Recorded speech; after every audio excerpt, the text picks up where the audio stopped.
the first 2 years is very important. You get in the company, the first 2 years, it's very important. And oftentimes it's the small things. It is not your technical ability, because you're fantastic, you get selected in the company, and I don't think that's a problem. The problem is how to adjust the company life. Let's start with the second subject, which is very important. It's called stay in the company. Why is it important? I want to explain to you.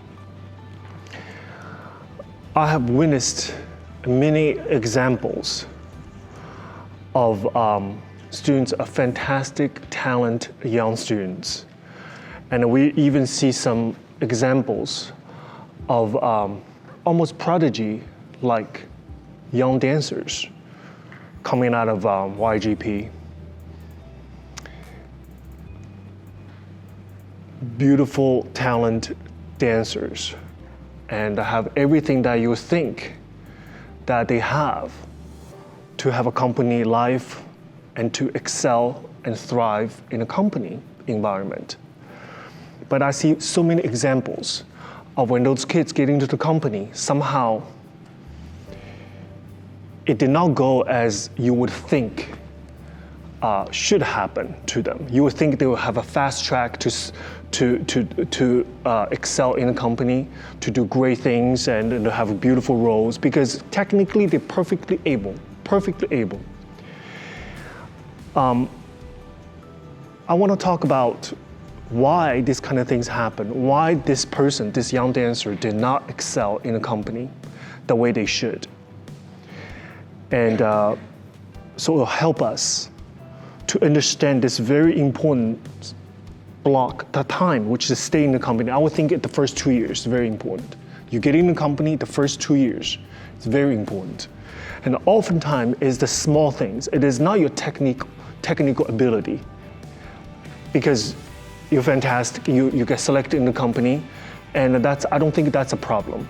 The problem is how to adjust the company life.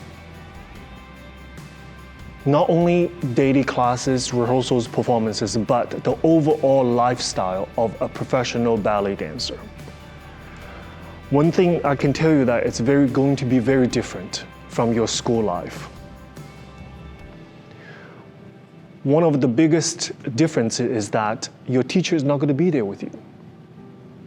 Instead, you have ballet master and ballet mistresses and an artistic director and choreographer.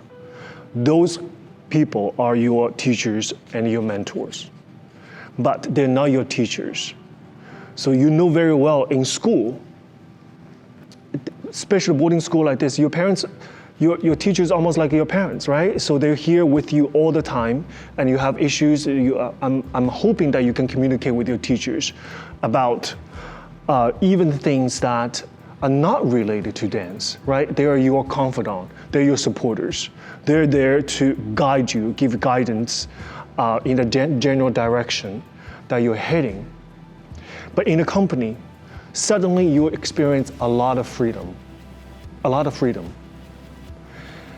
And if you're quarter ballet, you will find you have a lot of free time on your hand. And in the school, everything's very busy, everything is structured, you have classes, you have rehearsals, and all your days like a schedule. It's set up that way. But in a company, day-to-day schedule different, week-to-week different. Some week, performance week, you might be very busy. You may be working 12 hours a day, class, rehearsal, and a performance. But some days, you might have just a class. You don't have any rehearsal until 5 o'clock. What do you do with that block of the time during the day? Because there's no instructions tell you what to do. When to eat, like school like this, everything's on a schedule. When to eat, when to go where, and do what. But in a company, schedule only tell you when are you expected, in which room to do what. Rest of it, it's up to you guys, your own. So time can be challenging to manage, right? Suddenly, I have that experience at university as well. That when high school students at the senior year is very intense, a lot of work. When they go to freshman at university, suddenly they have a lot of time on their hand.